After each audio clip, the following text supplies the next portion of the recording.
जय श्री राम, राधे राधे। मैं ईशा, पुत्री अशोक कुमार अरोड़ा जी की हरिद्वार उत्तराखंड से उर्मी होटल निकट लजा आश्रम निकट शांति कुंज निकट भूपतवाला से आप सब लोग मेरी वीडियो देख रहे हैं, इसके लिए दिल से थैंक यू। और जो मेरे नए व्यूवर्स जुड़े हैं उनको मैं कहना चाहूँगी वो मुझे एफबी पर और यूट्यूब पर ईशा बेरी के नाम पर मेरा क्या कसूर मेरी ज़िंदगी का सच सुन सकते हैं अगर इंटरेस्टेड हो, और अगर नहीं सुन सकते तो आगे शेयर कीजिए। इसके लिए भी मैं आपको बहुत थैंक यू बोलूँगी। आप लोगों ने मेरी वीडियो देखी होगी मेरा क्या कसूर मेरी ज़िंदगी का सच पार्ट 97 में, जिसमें मेरी मम्मी हुई थी वहम की बीमारी अपनी बहनों के कहने पर, जिसकी वो शिकार बनी कि उनको मेरे पीछे लगाना पड़ा एक सीआईडी। वो सीआईडी मुफ्त में मिले थे मुझे, वो आपने देखी होंगी। जिन्होंने नहीं देखी वो वीडियो जाके देखे। वो सीआईडी निकले थे पुष्पी के पापा।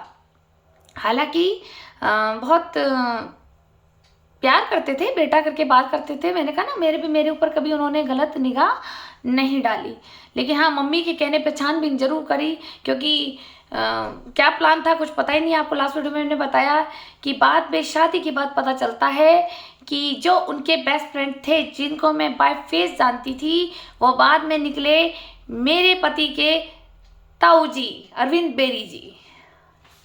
ठीक है, तो इसे कहते हैं कर्मा। जब पिता सर पे नहीं होता और उसकी बच्चियां ऐसे परिवार में फंस जाती है जहां उन्हें अपना भी संघर्ष करना पड़ता है। चलो अच्छी बात है, संघर्ष करना आया। मैंने क्या क्या संघर्ष करा, इसलिए मैं वीडियोस डाल रही हूँ, इसलिए सच बता रही हूँ ताकि आप लोग भी मुसीबतों में जब पड़े तो हिम्मत ना हारें। अब मैं आपको आगे और बताती हूँ। मैंने बताया था ना कि पुष्पी के पापा से ट्रम्प्स हमारे घर जैसे थे। मेरे पापा के और दोस्त भी हैं बीएचएल के, वो भी हमारे घर में आना जाना था, उनसे भी काफ़ी अच्छे हमारे ट्रम्प्स थे। लेकिन जैसे कहते हैं ना बिल्कुल ही कोई अंतर ही नहीं था वो पड़ोसी का, तो वो पुष्पी के पापा थे हमारे घर जैसे। अरे पुष्पी ने तो बचपन में मुझे बहुत लाड करा है। पता नहीं अब ये बड़ा हो गया, बुढ़ा हो गया, तो अब तो ये पता नहीं क्या स्वार्थ आया है, लालच आया है, तो बदतमीजियाँ करने लग गया है। नहीं तो ये वो लड़का है, जब मेरी माँ मेरे पे चिल्लाती थी तो ये मेरी माँ को आके रोक देता था। पुष्पी के पापा ने भी कई बार मेरी मार छुड़ाई है मम्मी से। मैं क्यों कहूँ कि वो मेरे खिलाफ है। जहाँ खिलाफ है वहाँ खिलाफ बोलूँगी, जहाँ मेरे साथ उन्होंने समर्थन मुझे दिया, मुझे प्यार दिया, मुझे लाड दिया, और तो मैं वहाँ पे भी बोलूँगी। जिसकी जो क्वालिटी है वो बोलूँगी, जिसने जो मेरे साथ किया मैं वो बोलूँगी। फिर अब मैं आपको आज बताती हूँ दूसरा व्यक्ति जो हमारे घर का फैमिली, घर का भेदी लंका ढाए। जी हाँ, हमारे घर में उनका भी आना जाना बहुत अच्छा था। सामने मानसरोवर होटल में एक पुराने दुकान थी, राकेश टीवी वाले, मोबाइल की भी खोली थी उन्होंने, तो राकेश शर्मा जी वहाँ से वो दुकान सेल करके चले गए हैं। उनका भी आना जाना काफ़ी अच्छा था मेरे पापा का, तो वो भी हमारे घर में आके बैठते थे। हम लोग उनके घर नहीं जाते थे, जबकि वो हमारे घर में आना जाना रखते थे। अब क्या हुआ, मेरी मम्मी ने इन्हें भी बोल दिया। अब देखो, पहले तो मेरी मम्मी ने लगाए सीआईडी रविंदर ताऊ जी को, जिनके साथ मुझे सिक्योरिटी फील होती थी, तो मैं इनके साथ बेधड़क कहीं भी चली जाती थी ताऊ जी के साथ। मुझे पता था मेरे पे आँच नहीं आने देंगे ये। ठीक है, अब वही चीज़ मेरी माँ ने जब सीआईडी लगाई तो बंदा तो पीछे लगा ना।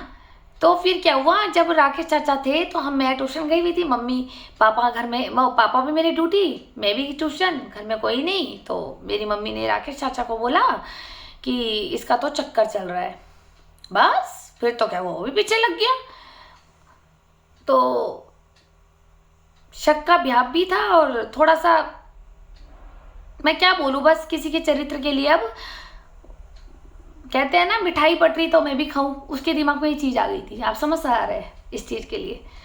तो बहती गंगा में मैं भी हाथ डोलूं, लंका भेदी ढंका जाए।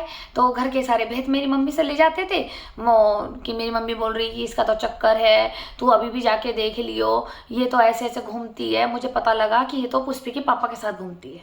लो, पहले तो पुष्पी के पापा इन्होंने खुद लगाए। मैं समझ गई थी कि मेरी माँ ने पुष्पी के पापा मेरी इंक्वायरी के लिए लगाए हैं। इनके साथ सिक्योरिटी फील होती थी, मेरा किराया बच जाता था। कभी कभी जाते थे, रोज भी नहीं। कभी जब ताऊ जी उधर से जाएंगे तभी तो लेके जाएंगे मुझे। तो जब रास्ते में मिल गए, कभी आते मिल गए, कभी माया देवी से आते मिल गए, कभी जा रहे हैं, कभी आ रहे हैं, तो मैं दिख गई तो ताऊ जी आवाज़ मार ली, खुद भी बैठी। तो पर मैंने अपनी फ्रेंड को भी बिठाया इनके साथ कि चल हम इनके साथ ही लद लेंगे, ये वहीं तक तो जा रहे हैं, कौन सा स्कूटर खाली है इनका पीछे, कौन सा हमसे किराया ले लेंगे। तो उस वक्त तो ऐसा हमने कॉलेज में हम मस्ती मारते थे, तो मैंने कहा अरे कौन सा ताऊ जी किराया ले लेंगे, बैठ जा वहाँ छोड़ देंगे, ताऊ जी तो जा ही रहे हैं अपने घर, तो मेरे तू वहाँ पे मास्टर रोड पर उतर जाइए और फिर उसके बाद तू पैदल चली जाइए, क्योंकि उसका घर हड़की पौड़ी में था मेरी फ्रेंड का। तो हमारा आए दिन ऐसे रहता था। तो मेरी मम्मी ने राकेश चाचे को बोला कि इसका तो पुष्पी के पापा से चक्कर है और ये तो आवारा है, ये वो है। अब क्या हुआ, एक दिन जब मैं मोबाइल रिचार्ज कराने गई तो राकेश चाचा ने थोड़ी एक्टिविटी भी मुझे ठीक नहीं लगी, लेकिन उन्होंने मुझे बोला यार एक बात बोलूँ, तेरी मम्मी ना बड़ा गंद बकती है। तो मैंने कहा तुम्हें आज पता चला? मैं कहा मेरे पापा कैसे झेल रहे हैं, हम कैसे झेल रहे हैं, हमें पता क्यों, तुम्हें भी कुछ कह दिया कि मेरी मम्मी ने? तो बोला कि अरे यार तेरी मम्मी ये बोल रही कि तेरा चक्कर है उससे, रविंद्र टारगेट से। अब देखो ये नाम मुझे वहाँ से पता चला। मैंने कहा रविंद्र टारगेट कौन है हमारे बोलने में? मैं कहा रविंद्र ताऊ जी तो है, रविंद्र शर्मा तो है, रविंद्र टारगेट कौन है? अच्छा मैं टारगेट का मतलब नहीं समझ पाई। और टारगेट का वो जो मैंने सोचा कास्ट है किसी की, अरे मोहल्ले में इतना बड़ा मोहल्ला है, मैं सबको भी नहीं जानती। मैं कहा पता नहीं, कह रहे अरे वही जो ये है जिनके साथ तू जाती है। मैं कहा वो तो रविंद्र शर्मा है। बोला कि वो उसे टारगेट भी तो बोलते हैं। मैं कहा पता नहीं मुझे, मैंने कहा दूसरा नाम होगा घर का, निकनेम।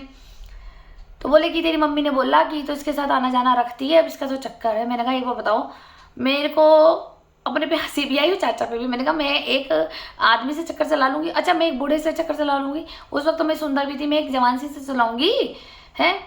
तो बोला कि मैं यही कह रहा था कि यार तेरे को ये रविंद्र टारगेट पसंद आ गया तो हम में क्या कमी है। ये ऐसे पढ़ते पीछे सुन रही होंगी मेरी मौसियाँ, जो मेरी मम्मी की मानसिक स्थिति खराब करी कि तेरी लड़की का चक्कर है, पहले लगाई सीआईडी ताऊ जी की, उसमें फिर लगा दी अब ये दूसरे भी।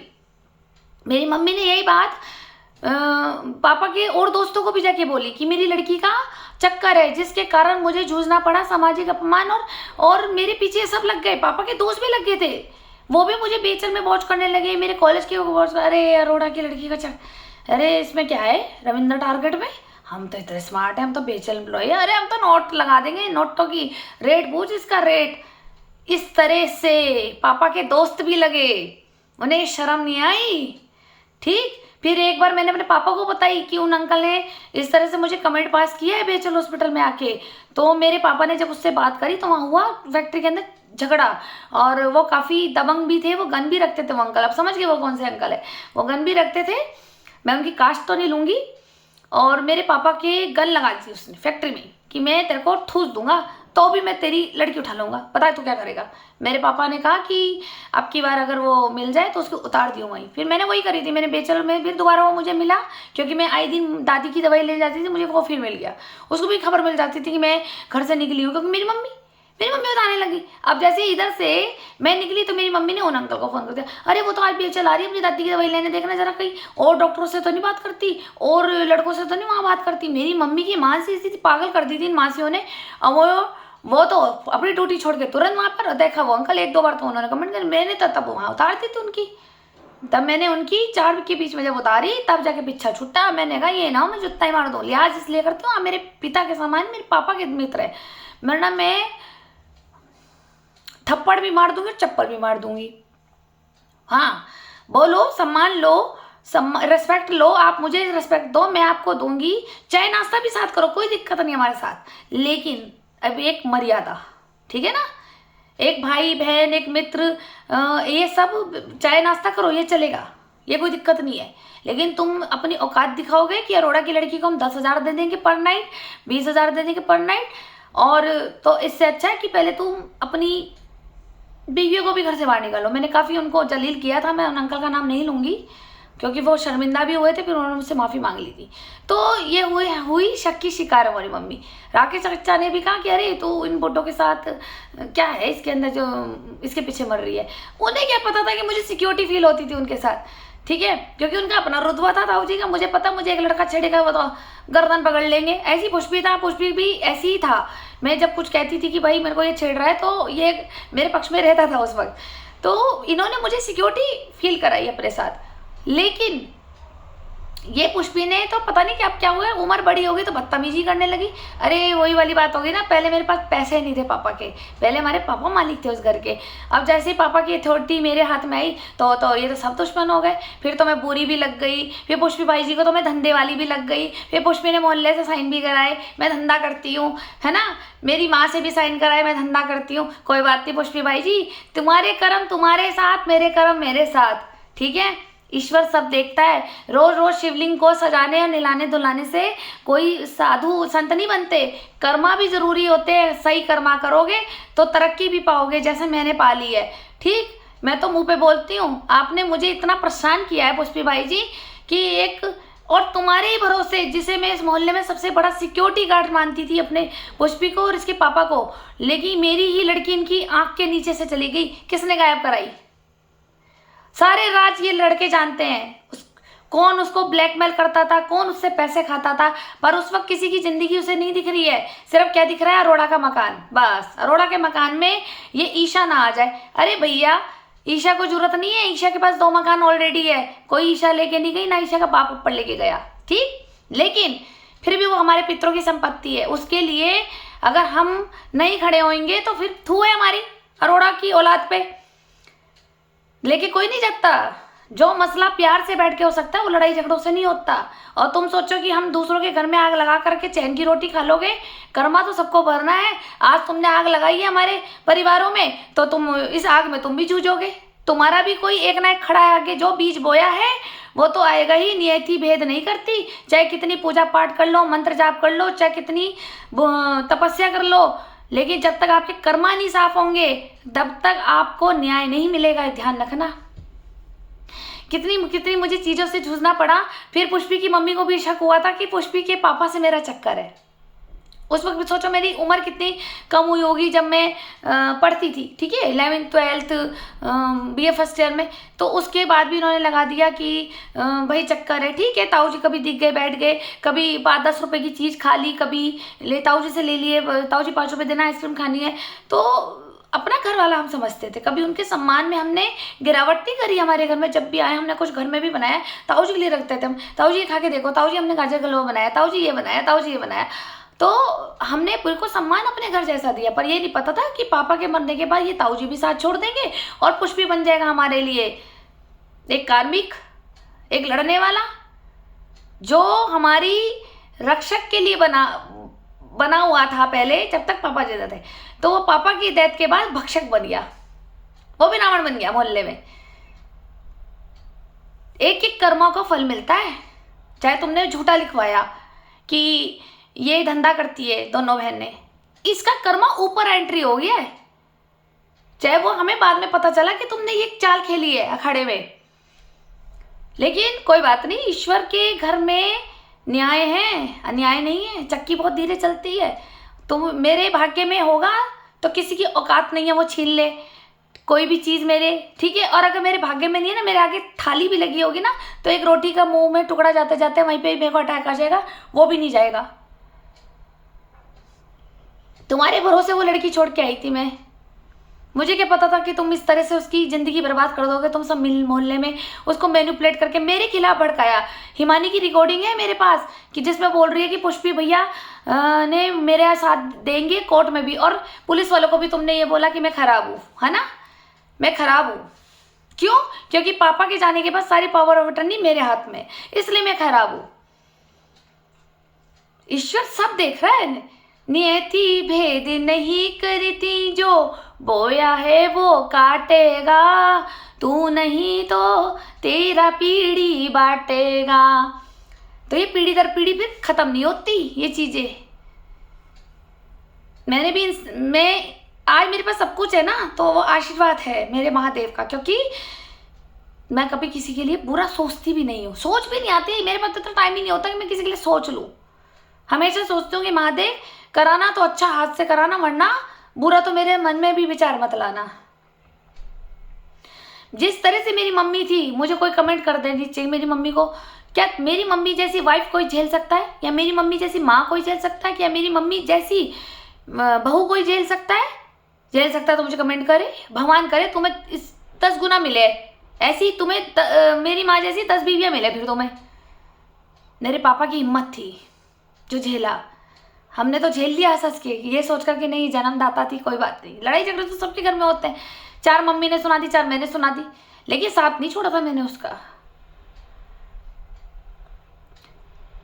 और यही कहना चाहूँगी कि हमारे घर का बेदी लंका ढाए। तो राकेश चाचा ने जब मुझे ये बातें बताई फिर मेरे को बड़ा फील हुआ, क्योंकि उनकी भी शक की सुई मेरे पे घूम गई। उन्होंने कहा अरे ये चलती है तो फिर मैं भी इस्तेमाल करूँ, पहले इस्तेमाल करो फिर विश्वास करो, है ना, उनके दिमाग में आ गया।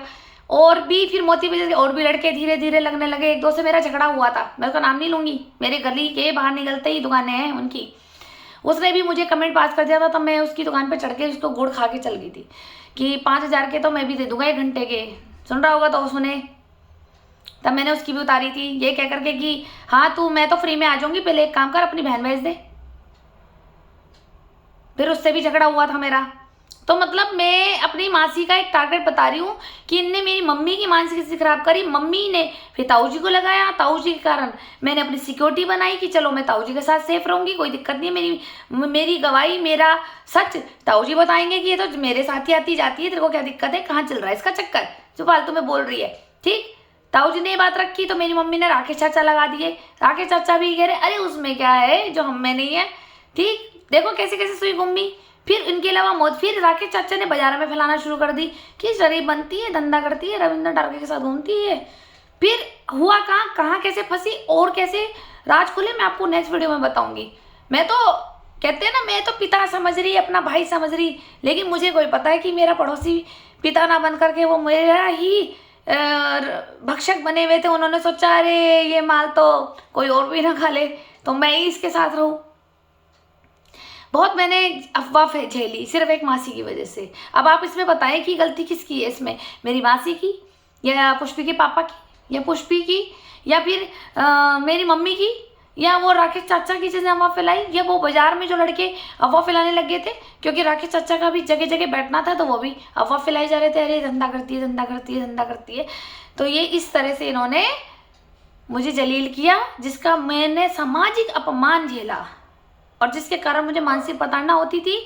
मैं घोट घोट के अकेले रोती थी कि मैं कहाँ गलत हूँ जो मेरे साथ ये सब हो रहा है। लेकिन मैं जहाँ गलत थी मैं आपको और भी अपना सच बताऊंगी, मैं कहाँ गलत थी, हो गई थी। चलिए फिर मिलते हैं नेक्स्ट वीडियो में। ये मेरे घर के 2 मुखबर थे और पापा के दोस्त भी हमारे घर में जब आने लगे, हमारी मम्मी जाने लगी, जबकि हमारे पापा इतना नहीं जाते थे दोस्तों के घर में।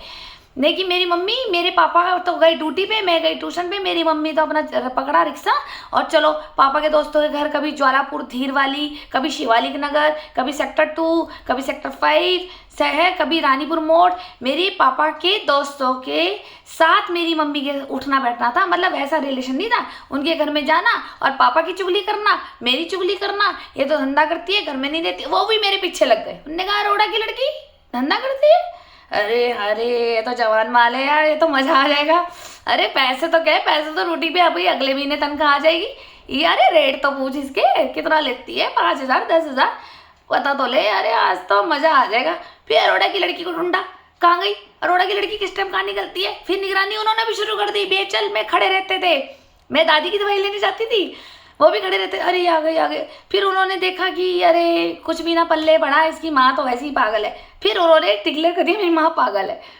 ऐसे करते करते वो बेचारी एक पागल के नाम के टैग से हो गई। मैं धंधे वाली, मेरे पास टैग लगा धंधे वाली, कंपनी का टैग, ठीक, और मेरी माँ को लगा पागल का टैग। चलिए फिर मिलते हैं नेक्स्ट वीडियो के साथ, आप बने रहिए मेरे साथ। मेरा क्या कसूर, मेरी जिंदगी का सच, ये मेरी जिंदगी का सच है जो मैं आप लोगों के बीच में शेयर कर रही हूँ, ताकि और भी लोग सतर्क हों। ऐसे आदमियों से, ऐसे लोगों से अपने घर में बिठाते हुए आप सोचें कि जिसे हम फैमिली मेंबर समझते हैं वही हमारा घर का बेदी लंका ढाए और दूसरों की बहू बेटियों पे उंगली उठाते हैं और कहते हैं, उन्हें टॉर्चर करते हैं कि ये ताकि हमारे साथ भी इस्तेमाल हो। ये हैं आजकल के चाचा ताऊ और पड़ोसी। किस पे विश्वास करेंगे आप? है कोई समाज जिस पे हम विश्वास कर सके? कोई ऐसा बचा कलयुग में जिस पे हम विश्वास कर सके? आप मुझे कमेंट कीजिए, मुझे अच्छा लगेगा। चलिए फिर मिलते हैं नेक्स्ट वीडियो के साथ। मेरे साथ बने रहिए मेरी वीडियो देखने के लिए और शेयर कीजिए ताकि और लोग भी सतर्क होए। धन्यवाद।